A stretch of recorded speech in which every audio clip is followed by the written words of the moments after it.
Hi. Uy, sorry nung nag-up ako, na-restrict yata account mo. Taga saan ka? Pangasinan.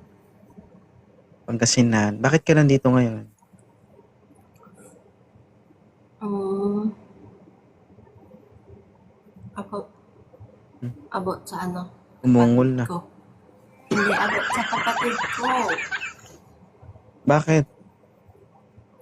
Kasi may galit nga sa akin, nagtitiktok yun palagi, baka makita niya dito. Sige. Okay lang. Panawagan. Oh, Kasi nung namatay yung tatay ko noong March 8, 2025, parang itchapweran na nga ako. Sige, magsalita ka. Isabihin mo yung gusto mong sabihin. Ilabas mo ang Um, gusto mong ilabas.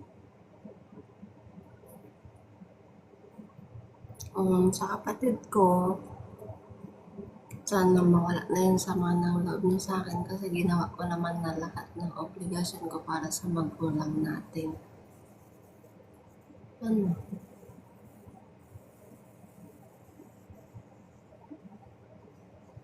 Yun lang sabihin mo? Masama kasi loob nila sa akin eh. Ngayon talaga kapag pera ang pinag-uusapan. Oo nga. Oo, lahat ng bagay nababago ng pera. Maliban na lang kung totoo ka sa sarili mo at hindi ka nabibili ng pera. Ang pera walang kwenta sa mundo, no? Ang importante yung ikaw at ang buong pagkatao mo. Dapat alam mo kung sino ka, 'di ba? Napabayaan ko na ngayon sarili ko. Oo, napabayaan mo yung sarili mo dahil inuuna mo yung pamilya mo. Walang problema tumulong, pero kung lahat isagad mo sa pagtulong sa pamilya mo, yan ang sinasabi na very wrong. Ha? Maling-mali yan. Kasi hindi habang buhay malakas ka, hindi habang buhay makapagtrabaho ka. Paano kung dumating yung punto na hindi mo na kaya? Ngayon Yung mga wala na. kapatid mo nagsiasawa, yung nanay at tatay mo nawala na. Sino tutulong Nawala sa'yo? na. Wala na. Wala, di ba? Mm. Hmm.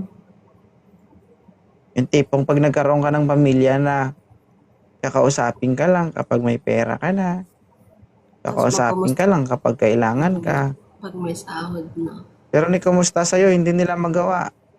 Di ba? Oo. Mag-isip ka. Hindi ka naman siguro bobo. Hindi na. Alam mo sa realidad, no, sa totoong buhay, kung sino pa yung tumutulong, sila pa yung napabayaan pagdating ng panahon. Ha?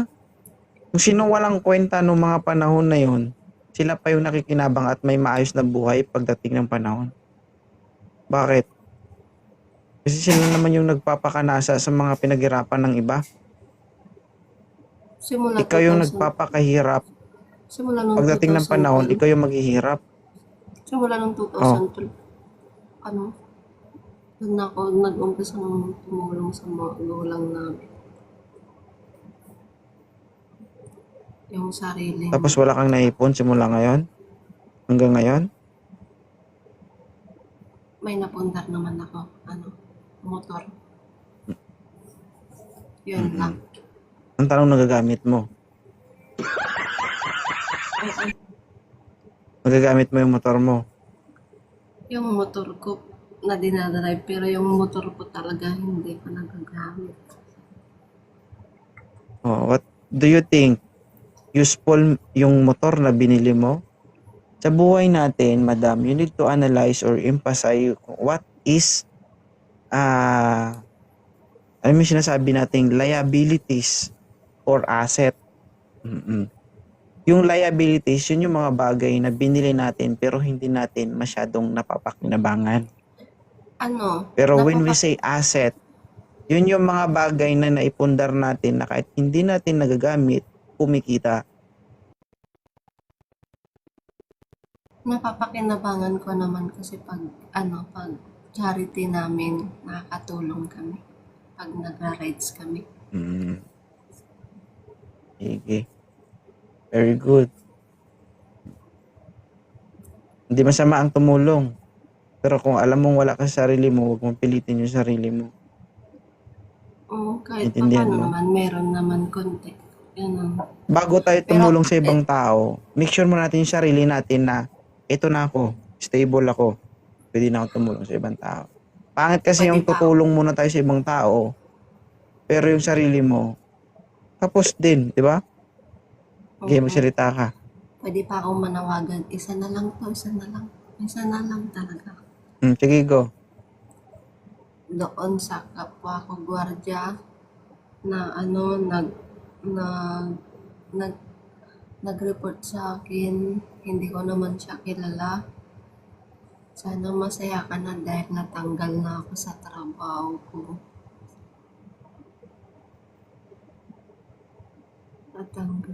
Natanggal na ako sa trabaho ko dahil sinumbong niya ako.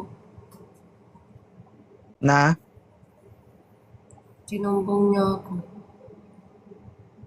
sa Na HR na ano? nagtitiktok. Nagtitiktok. May trabaho ka ngayon. Wala no, natanggal na ako. Dahil doon. Ito naman kasi yung mga no. May message mo si Boss Asoro. Saan ka ba ngayon? Maynila ka? Nasa Tarlac. Nasa Tarlac ako. Sa Tarlac. Kaya mo bang magtrabaho sa Maynila? Oo naman kasi kanina nakakalibing lang ng tito ko. Sasama sana ako dun sa Maynila. Kaso walang titira dito. Kilala mo si Boss Asoro, mag-comment ka mas sa baba.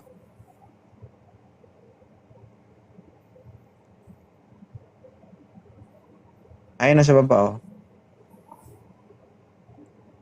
Aray mo malabo mata ko. Wait. Boss Asoro. Wrong. Boss Asoro, i-chat mo to, Astro, tulungan mo. Kahit mag-report ka po kasi ipasok ka. O sige, aray mo. May ano kasi Okay na, ma'am? kapatid pa akong may isa pa kasi akong kapatid na sinusuportahan eh. Nasa 12 years old. Eh, siya na lang nasa bahay.